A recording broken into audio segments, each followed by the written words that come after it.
अगर आप भी अटल पेंशन योजना का लाभ लेना चाहते हैं और उसके लिए अभी तक आपने रजिस्ट्रेशन नहीं करवाया है तो ये खबर आपके लिए है। और खबर ये है कि सरकार ने अटल पेंशन योजना यानी एपीवाई में रजिस्ट्रेशन प्रोसेस को और ज़्यादा आसान और सुरक्षित बनाने के लिए नए नियम लागू किए हैं। अब क्या हैं वो नियम जिनको लेकर इतनी चर्चा हो रही है? तो बता दें कि पोस्टल डिपार्टमेंट यानी डाक विभाग ने एक ऑफिशियल नोटिफिकेशन जारी किया है जिसमें बताया गया है कि 1 अक्टूबर 2025 से एपीवाई यानी कि अटल पेंशन योजना के लिए पुराने फॉर्म स्वीकार नहीं किए जा रहे हैं। नए रजिस्ट्रेशन के लिए केवल नया रेक्टिफाइड फॉर्म ही मान्य होगा। अब इस नए नियम को लेकर लोगों में चर्चाएं तेज हो गई हैं। अब क्या है ये नए नियम? इस बदलाव से लोगों पर क्या इफेक्ट पड़ेगा? जो लोग पहले ही रजिस्ट्रेशन कर चुके हैं उनको कहीं दिक्कतों का सामना तो नहीं करना पड़ेगा? तो इन सभी सवालों को जवाब हम आपको आगे इस वीडियो में देने की कोशिश करेंगे। नमस्कार, मैं हूं गुंजन मित्तल और आप देख रहे हैं मनी 9। चलिए सबसे पहले हम अटल पेंशन योजना को समझने की कोशिश करते हैं।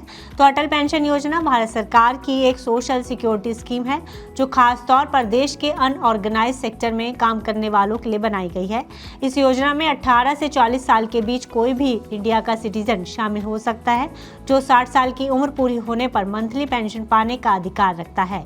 यह मंथली पेंशन 1000 रुपये से लेकर 5000 रुपये तक हो सकती है। पेंशन की रकम मेंबर के रेगुलर इन्वेस्टमेंट पर डिपेंड करेगी। वहीं इस योजना का मकसद गरीब और मिडिल क्लास लोगों को बुढ़ापे में फाइनेंशियल तौर पर मदद करना है। ये तो हुई बात अटल पेंशन योजना की, लेकिन अब बात करते हैं कि इसके नियमों में हुए नए बदलाव क्या हैं। तो पूरा मामला ये है कि अब नए अटल पेंशन योजना के लिए रजिस्ट्रेशन सिर्फ नए फॉर्म से ही एक्सेप्ट किया जाएगा जो नई जानकारियों के साथ आता है। इस फॉर्म में FATCA CRS जरूरी है जिससे पता लगाया जा सके कि एप्लीकेंट कहीं विदेशी तो नहीं है। इसके साथ ही अब केवल डाकघर से ही नए एपीवाई खाते खोले जा सकेंगे क्योंकि ये खाते डाक बचत खातों से जुड़े होते हैं। वहीं अगर पुराने फॉर्म की बात करें तो ये 30 सितंबर 2025 के बाद से कोई नया रजिस्ट्रेशन एक्सेप्ट नहीं होगा। तो चलिए इस पर बात कर लेते हैं कि अगर आपको नए नियम के तहत फॉर्म भरना हो तो इसके लिए आपको क्या करना होगा। तो इसके लिए सबसे पहले आपकी उम्र 18 से 40 वर्ष के बीच होनी चाहिए। इसके अलावा आपके पास बैंक या पोस्ट ऑफिस में सेविंग अकाउंट होना जरूरी है। अगर नहीं है तो आप खुलवा लीजिए। साथ ही आप टैक्स पेयर नहीं होने चाहिए।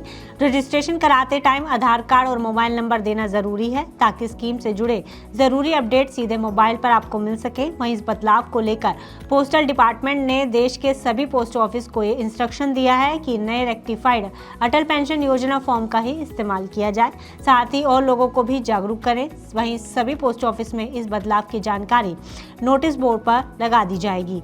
तो ये रही पूरी स्टोरी अटल पेंशन योजना में हुए नए बदलाव को लेकर।